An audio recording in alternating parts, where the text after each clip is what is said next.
ప్రస్తుతం మనతో పాటు ఉన్నారు ప్రముఖ ఆస్ట్రాలజిస్ట్ సుభాష్ శర్మ గారు. నమస్తే గురువుగారు. శ్రీమాత్రే నమః.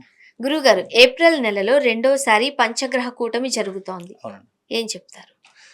దాని ప ప్రభావం ఎట్లా ఉంటుంది? పంచగ్రహ కూటమి అనేటటువంటిది ఎప్పుడు ఏర్పడినా ఏదో ఒక విపత్తు, ఏదో ఒక ప్రకృతి వైపరీత్యాలు జరుగుతూనే ఉంటాయి. హ్మ్.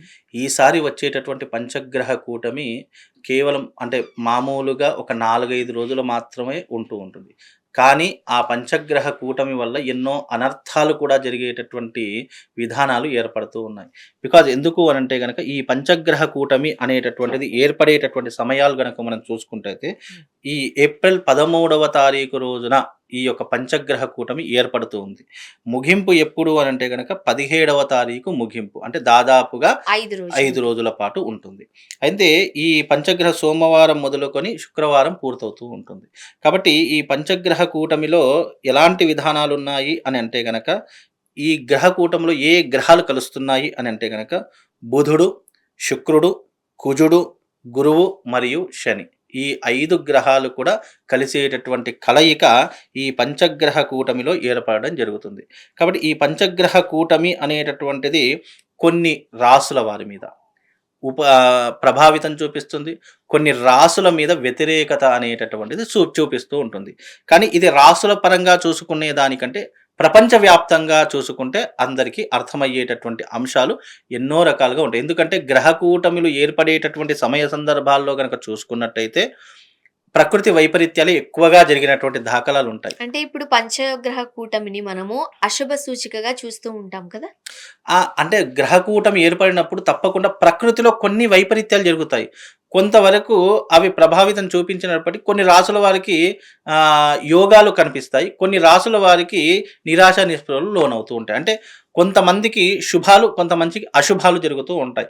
కాబట్టి శుభ, అశుభాలు కొంతమందికి జరిగేటటువంటి లక్షణాలు ఏర్పడతాయి కాబట్టి శుభానికంటే అశుభాలే ఎక్కువగా జరిగేటటువంటి పరిస్థితులు గ్రహ కూటమి వల్ల ఏర్పడతాయండి. ఇప్పుడు ఈ గ్రహ కూటమి వల్ల ఎటువంటి విపత్తులు జరిగే అవకాశం ఉందంటారు?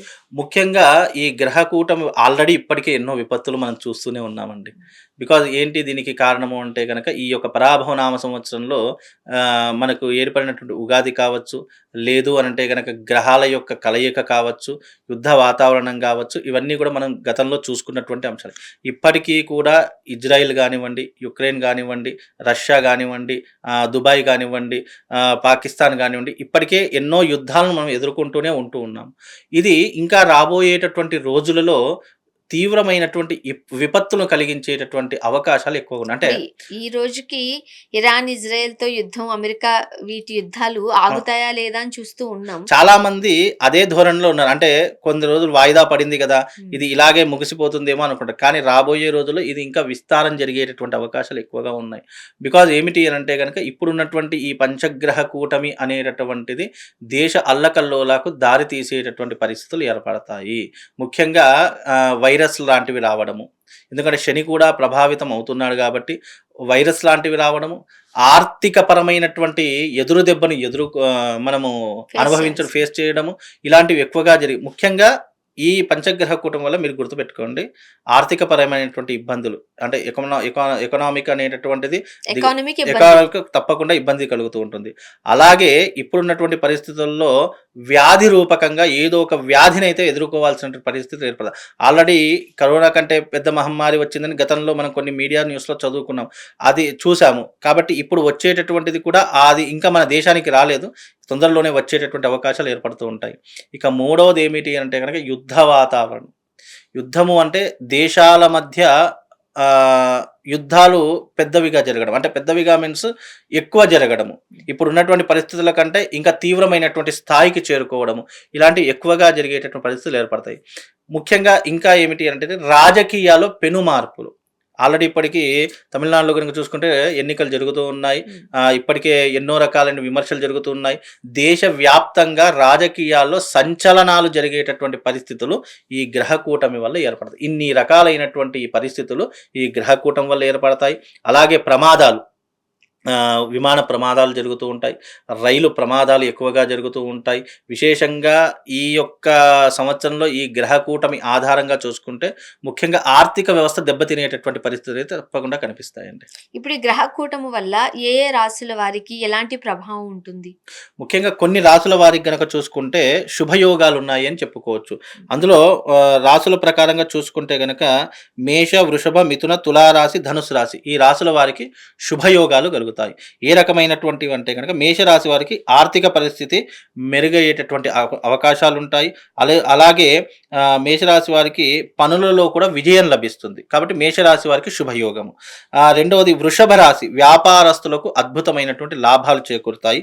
అలాగే నిర్ణయాలు కలిసి వచ్చేటటువంటి అవకాశం అంటే వాళ్ళు తీసుకున్న నిర్ణయాలు కలిసి వచ్చేటటువంటి అవకాశాలు ఏర్పడతాయి. మిథున రాశి వారికి ఏ రకమైనటువంటివి ఉంటాయంటే విద్య మరియు కెరియర్ పరంగా అభివృద్ధిలోకి వచ్చేటటువంటి అవకాశాలు ఏర్పడుతూ ఉంటాయి.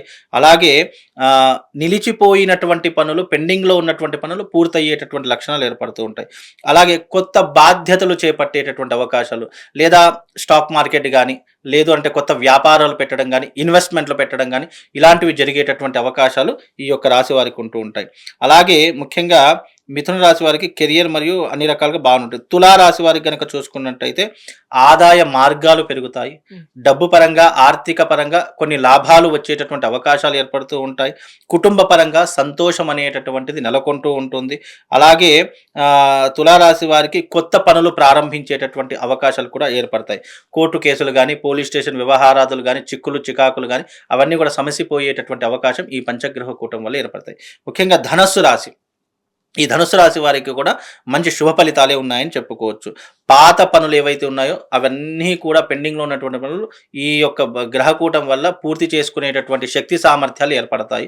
దానికి చేసుకోవాల్సినటువంటి క్రతువులు కూడా చేసుకుంటూ ఉంటారు. అలాగే కొత్త పెట్టుబడులు పెట్టడం కానీ స్టాక్ మార్కెట్ కానీ రియల్ ఎస్టేట్ కానీ లేదు అంటే గనక వ్యాపారాలు పెట్టడం కానీ పెట్టుబడులు పెట్టేటటువంటి అవకాశాలు ఏర్పడడం కానీ ఇలాంటివి ఎక్కువగా జరిగేటటువంటి అవకాశాలు అంటే ఈ యొక్క గ్రహకూటమి వల్ల మేష, వృషభ, మిథున, తుల, ధనస్సు ఈ రాసుల వారికి చాలా అద్భుతంగా అంటే 5 రాసుల వారికి అద్భుతమైనటువంటి యోగాలు కుదిరేటటువంటి అవకాశం ఉంది. ఇక మిగతా రాసుల వారికి కనుక చూసుకుంటే మధ్యమమైనటువంటి ఫలితాలు దానివల్ల పెద్ద ఎఫెక్ట్ అనేటటువంటిది ఏమీ పడదు. ఎందుకంటే ఇది 13, 14, 15, 16, 17 కేవలం 5 రోజుల పాటు మాత్రమే ఉంటుంది. కాబట్టి ఈ గ్రహకూటమి వల్ల ఈ 5 రాసుల వారికి రాజయోగం సిద్ధిస్తుంది. మిగతా వారికి మధ్యమ ఫలితాలు సూచిస్తాయి. అంతగా ఇబ్బంది పడాల్సిన అవసరం అయితే ఏమీ లేదు. అంతగా ఇబ్బంది పడాల్సిన అవసరం కానీ ఇది ఎప్పుడైనా గ్రహకూటమి మనుషులకు ఆధారం కాదండి. ఇది జ్యోతిష శాస్త్ర ప్రకారం దేశ విపత్తులకు దారి తీసేటటువంటి అవకాశాలు ఉంటాయి. ఎందుకంటే ఇందులో మీరు గమనించినట్టయితే గనక ఒక స్వభావము ఇక్కడ ఏ గ్రహాలు మారుతున్నాయంటే బుధుడు అంటే దేనికి వృత్తిపరంగా వ్యాపార పరంగా బుధుడు ఉపయోగపడతాడు. శుక్రుడు కళలకు కారకుడు. కాబట్టి సినిమా రంగంలో ఉన్నటువంటి వారికి కూడా ఇది ఒక తీరనటువంటి నష్టం. ఎందుకంటే రాజకీయ నాయకులు కానీ ప్రముఖులు కానీ సినిమా ఇండస్ట్రీలో ఉన్నటువంటి వాళ్ళు కానీ ఇక కనుమరుగైపోవడము ఇక అంతకు మించి నేను ఎక్కువ చెప్పలేను. కనుమరుగైపోవడం అంటే ఎక్కువ చావులు జరగడం ఇలాంటివి ఎక్కువగా జరుగుతూ ఉంటాయి. అలాగే ముఖ్యంగా చూసుకుంటే గనక మళ్ళీ దీంట్లో గ్రహకూటమిలో కుజుడు ఆర్థిక పరంగా ఆ కుజుడు దేనికి కాదు ఆర్థిక అనారోగ్య పరిస్థితి. అందుకే నేను చెప్పా అనారోగ్య కారణాలు ఎక్కువగా జరుగుతాయి. ఆర్థిక పరిస్థితి దెబ్బతినేటటువంటి లక్షణాలు ఏర్పడతాయి. అలాగే ఈ గురువు శని వల్ల ఏమవుతుందంటే తీవ్రమైనటువంటి అనారోగ్యాలు ఏర్పడతాయి. చావులు విపరీతంగా పెరిగిపోతూ ఉంటాయి. అలాగే గురువు ఫైనాన్షియల్కి కారకుడు కాబట్టి ఎకనామిక్ అనేటటువంటిది పడిపోయేటటువంటి అవకాశం ఎక్కువగా ఏర్పడుతుంది. మరి ఈ గ్రహ కూటమి ఆ టైంలో ఈ 5 రోజులు ఏమేం చేయాలంటారు? ఇవి ప్రకృతి వైపరీత్యాలకు సంబంధించింది కాబట్టి భగవంతుడి మీద భారం వేయడమే తప్ప ఈ గ్రహకూటమి నుంచి తప్పించుకునేటటువంటి అవకాశం అయితే ఏమీ ఉండదు. ఎందుకంటే మనము కరోనా వస్తుందని దాన్ని ఆపే శక్తి మన దగ్గర లేదు. ప్రకృతి వైపరీత్యాలు సునామీ ఇలాంటివి వస్తే మనం ఆపే శక్తి మన దగ్గర అంటే ప్రకృతి పరంగా సహజ సిద్ధంగా వచ్చేటటువంటి విపత్తులు. ఇవి కాలక్రమంలో కొన్ని సందర్భాల్లో వస్తూ ఉంటాయి. దాన్ని ఆపే శక్తి లేదు కానీ ఇక భగవంతుడు మనం కాపాడమని అర్థించడమే తప్ప అంతకు మించి ఏం లేదు. గురుగారు పంచగ్రహ కూటమి వల్ల ఏ ఏ రాశుల వారికి ఎలాంటి ప్రభావం చూపిస్తుంది అలానే ఏం చేయాలి వివరంగా తెలియజేశారు. ధన్యవాదాలు. శ్రీమాన్.